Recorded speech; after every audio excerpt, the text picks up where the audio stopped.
vamos falar um pouco sobre São João Paulo II. A fé católica foi predominante desde a data considerada como a fundação da Polônia, de 966 até 1573, e nos dias de hoje continua predominando a Igreja Católica Apostólica Romana, com 83% da população.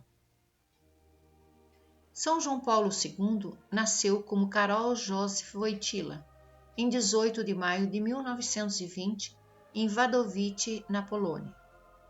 Era o mais novo de 3 irmãos. Sua irmã, Olga, morreu antes de seu nascimento. Era filho do oficial do exército polonês Karol e de Emília.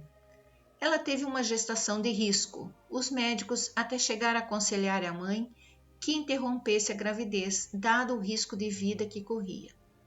Mas, em um gesto profético, Emília opta pela gestação daquele que anos à frente seria um grande defensor da família e da vida. Com a saúde debilitada, Emília morreu quando Karol tinha 9 anos. 3 anos depois, a morte voltaria a visitar sua vida. Seu irmão mais velho, Edmundo, que era médico, que tratou de doentes vítimas de uma epidemia de escarlatina, acabando por contrair a infecção que lhe seria fatal. Karol o lembrava como um mártir do dever. O último familiar que Karol perdeu foi seu pai. Foi com ele que aprendeu o amor à Virgem Maria, a honestidade, a bravura, o patriotismo. A dor dele se transformava em oração. O simples fato de vê-lo se ajoelhar teve uma influência decisiva nos meus anos jovens. Não falávamos de vocação ao sacerdócio, mas o exemplo dele foi para mim, de qualquer modo, o primeiro seminário, um tipo de seminário doméstico, confessou mais tarde o Papa João Paulo II. Eu não estive presente na morte de minha mãe, nem da do meu irmão e nem da do meu pai, ele disse, refletindo sobre essa época de sua vida quase 40 anos depois. Aos 20 anos, eu já tinha perdido todos os que amava. Mesmo com todas as perdas, o amor recebido na família movia o coração do jovem Karol a Deus e alimentava a força para enfrentar outras dores e sofrimentos, pois ainda viria a ocupação nazista na Polônia. Os poloneses lutaram contra alemães e soviéticos, dentro do país e fora dele, lutando ao lado dos aliados. E quando terminou a guerra, a União Soviética tinha se aliado ao bloco ganhador e então fizeram a divisão dos países, quando coube ao povo polonês, em sua grande maioria católica, um regime socialista.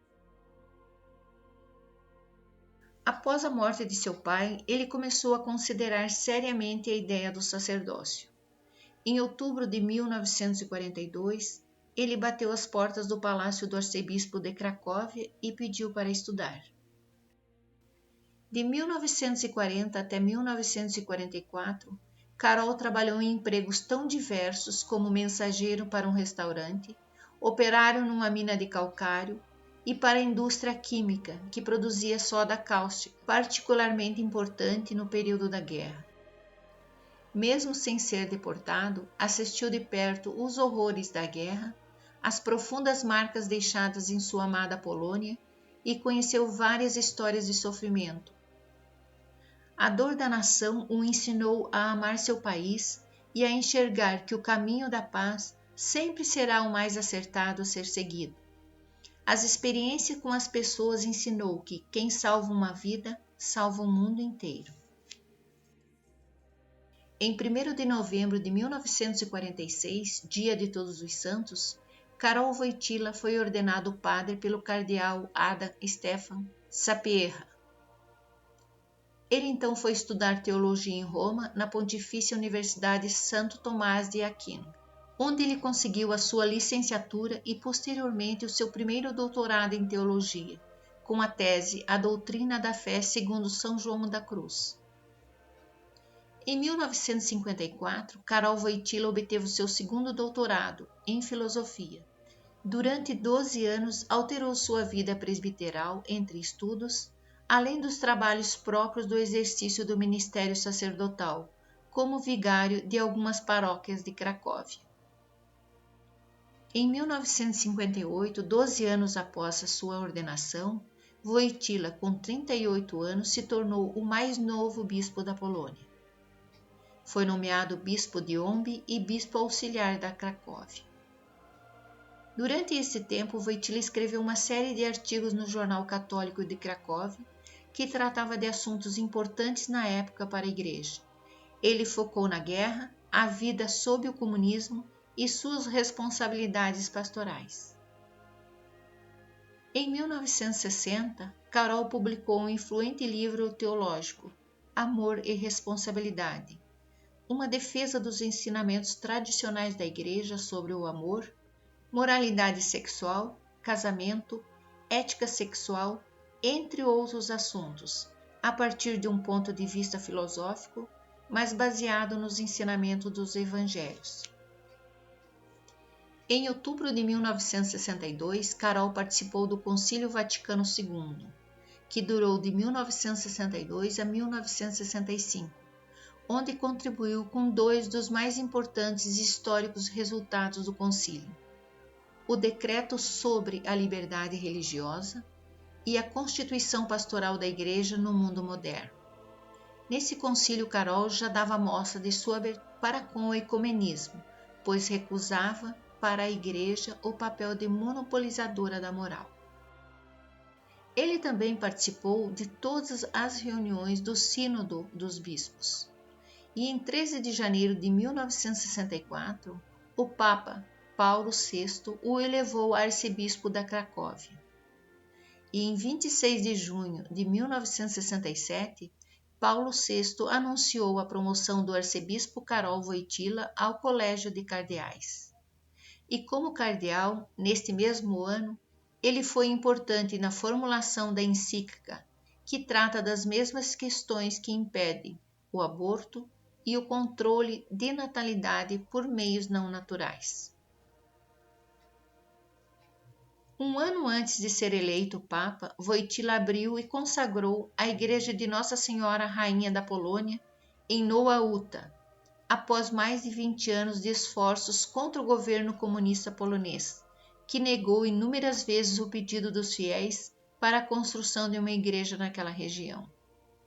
Inicialmente, Carol persistiu para ganhar licenças, mas que com o passar do tempo foram somando em pequenos ganhos, como a ampliação de uma capela improvisada, até que em 1977 Wojtyła consagrou a igreja. Esse templo se tornou um símbolo da luta contra o comunismo, tanto que em 1979 o governo proibiu o então Papa de ir àquela igreja. Mas, 4 anos mais tarde, o Papa foi recebido por mais de 300 mil fiéis. Wojtyła foi eleito Papa em 16 de outubro de 1978, dia de Santa e de Virgens, no conclave que sucedeu a morte do Papa João Paulo I. Era a primeira vez em cerca de 455 anos que era eleito um Papa não italiano. Escolheu o nome de João Paulo II e implantou em seu papado os valores que tinha aprendido ao longo da vida, no anúncio do Evangelho de Cristo. Manteve discurso conciliador e pacificador, mediando a paz em várias situações de conflitos, porém sem se esquivar da luta contra a influência comunista na Polônia, sem uso de nenhuma arma, senão o Evangelho e o amor.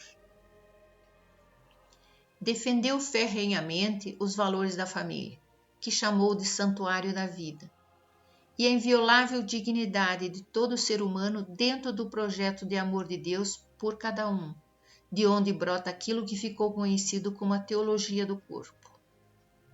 Com o lema Todo Teu, Maria, declarou seu amor e total devoção à Virgem Maria, particularmente a Nossa Senhora do Monte Claro, padroeira da Polônia. E foi à Virgem Maria que o Papa atribuiu a sobrevivência ao atentado que sofreu em 13 de maio de 1981. João Paulo II criou as Jornadas Mundiais da Juventude, escreveu 14 encíclicas, organizou 15 assembleias do Sínodo dos Bispos, nomeou 231 cardeais, beatificou 1.338 pessoas e canonizou 482 santos. Mas foi além das palavras e demonstrou sua santidade, mesmo nos momentos de dor. Nos últimos anos de vida, lutou bravamente contra o Parkinson. Entrou para a eternidade no dia 2 de abril de 2005. Seu funeral reuniu milhões de fiéis em Roma e mais de 200 representantes de governos. No seu funeral era declarado pelas multidões: santo súbito, santo imediatamente. Lido e explicado à luz do amor, o seu legado permanece vivo e firme, e seu convite feito na homilia do início do seu pontificado continua a ecoar. Não tenhais medo, abri, melhor, escancarai as portas a Cristo. 26 anos, o terceiro maior pontificado da história da Igreja. 2 décadas e meia que revolucionaram a sociedade contemporânea no campo político, social e humanitário. São João Paulo II desenvolveu na prática a expressão de um dos papas, o Paulo VI, civilização do amor. Sua atuação no combate ao comunismo, na defesa da família, do estímulo ao diálogo interreligioso e na promoção da paz, o levou a ser conhecido carinhosamente como Peregrino do Amor, em alusão às suas constantes visitas papais. Foram 129 países em que o Papa polonês repetia o gesto que se tornou símbolo da sua presença: beijar o chão de cada novo lugar em que visitava logo depois de descer do avião. Vamos juntos fazer essa oração a São João Paulo II. Em nome do Pai, do Filho e do Espírito Santo. Amém. Ao nosso Santo Papa da Juventude, suscitai novos pastores de jovens e dai a eles o mesmo amor que tiveste. Aos teus filhos queridos, conduzi para que encontrem e realizem sua própria vocação em cada estado de vida. Amém. São João Paulo II, rogai por nós.